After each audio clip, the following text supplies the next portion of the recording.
Okay, this is where we left off with the last video. So in the first part of the section, we talked about the probability of two events occurring when they were independent. This time we're going to talk about dependent events.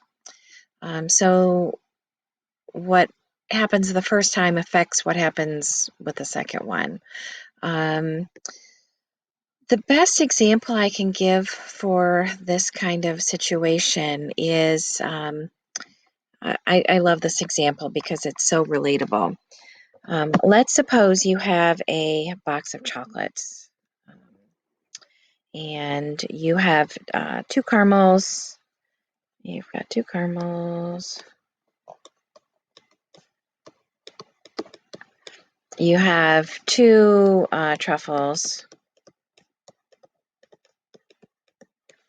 And you have two vanilla creams. Okay. So the probability that you close your eyes, you reach into the box, you grab a piece of chocolate, the probability that you would get a caramel would be 2 out of 6, right? You would reduce that, you would get 1/3. But so this now we have two events. We can eat 2 pieces of chocolate, right? So you reach in and the probability that you'll grab a caramel is 2 out of 6. Well, you eat the caramel. Okay, you don't put it back. You don't put it back in the box. You eat the caramel. So now, right, now you have 5 pieces of chocolate in the box. It affects the probability of the second piece of chocolate because you already ate one of the pieces of chocolate. Okay, so now you ate the caramel. So how many caramels are left in the box? There's only 1 caramel left in the box because you already ate one of them. So you started with 2, but you ate 1 right here. This is eating the first caramel. Okay, so the probability that you would get a caramel and a caramel, you wouldn't do 2 6 times 2 6 because you already ate the first caramel. Okay, so you're left with 5 chocolates now. So this is the general idea that they're talking about with dependent events. This would end up with 2 out of 30, which would reduce to 1 out of 15. All right, so let's do, okay. You have won a free trip to Madrid. You can take 2 people with you, all expenses paid. The bad news is that 10 of your cousins have appeared out of nowhere and are begging you to take them. You write each cousin's name on a card, place the cards in a hat, and select one name. Okay. Then you select a second name without replacing the first card.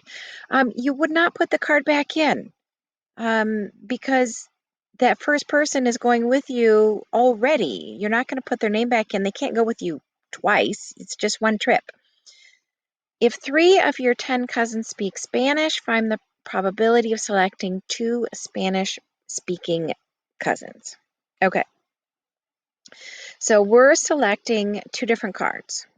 Okay, so we're going to have 2 different fractions, and we're going to multiply them together. And we have 10 cousins. Okay, we put 10 names in the hat. Where are we putting the names? Doesn't say. So we put 10 names in, then we draw out a name, and now we have 9 names from which we can choose. Okay. So let's look at the top. The first time we've got 3 Spanish speakers. Okay. And we want a Spanish speaker for the first name. So there's 3 of them. And we also need a Spanish speaker for the second name. But we already chose a Spanish speaker, which means I only have 2 Spanish-speaking cousins from which to draw their name. and you would reduce that, and I'm just going to cheat and click the next button. And you can't see it because this is in the way. Oh, apparently I can move it. All right. So 1 out of 15, which is approximately 0.067, would be the probability. All right. 3 people are randomly selected. 1 person at a time. You have 5 freshmen, 2 sophomores, and 4 juniors. First 2 people are freshmen, and the third is a junior. Okay. So first we have to figure out, so we need to select 3 people. So we're going to have a fraction, and a fraction. And we have 5, 6, 7. We've got 11 people total to pick from the first choice. And once we pull a name, now there's only 10 people from which to choose. And now we pick somebody, and now we only have 9 people from which to choose. And we want the first 2 people to be freshmen. So we want freshmen, and we want the third one to be a junior. Okay, so how many freshmen did we start out with? We started out with 5. We chose a freshman. So we chose a freshman. Now we have 4 freshmen because we already chose one.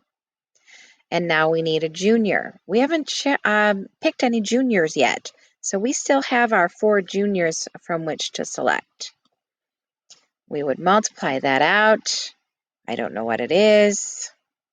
Yeah, I don't know what it is. I know the bottom's 990. I don't know what 5 times 16 is.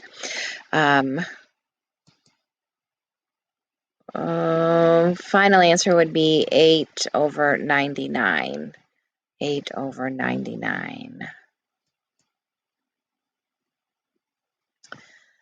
Okay, conditional probability. The probability of event B, assuming that event A has already occurred, is called conditional probability. All right, probability of B, assuming that event A has already occurred. All right.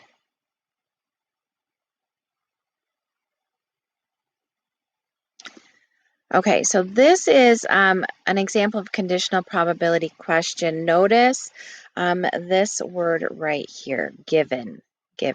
You see that word right there? That tells you have a conditional probability situation, okay? A letter is randomly selected from the letters of the alphabet. Find the probability of selecting a vowel given that the outcome is a letter that precedes H. So the given condition limits what's going to happen. So a letter that precedes H, basically what we have to choose from is A, B, C, D, E, F, and G, because precedes does not include H. Precedes does not include H. So 1, 2, 3, 4, 5, 6. There are 7 letters that precede H. Okay. So we're not randomly selecting a letter from all of the letters. We're selecting a letter given that it has to be a letter preceding H. All right, so now we need the probability of a vowel. So how many vowels do we have in this set of letters? 1, 2. There you go.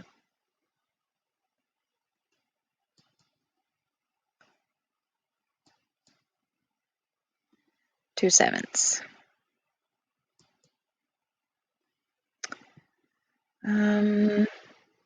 I don't know if I can move this. Okay, mammogram screening. 100,000 U.S. women, ages 40 to 50. So positive mammogram, and they did indeed have breast cancer. Positive mammogram, and they did not have breast cancer. Negative mammogram and negative mammogram. Okay. Find the probability that I need to know what's behind this. I don't know if I can close this. Maybe I can. Find the probability that a woman in this age range has a positive mammogram, given that she does not have breast cancer.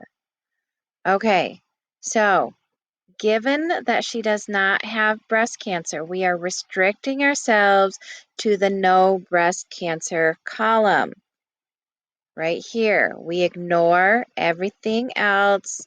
We ignore everything else. We totally restrict ourselves to the no breast cancer column.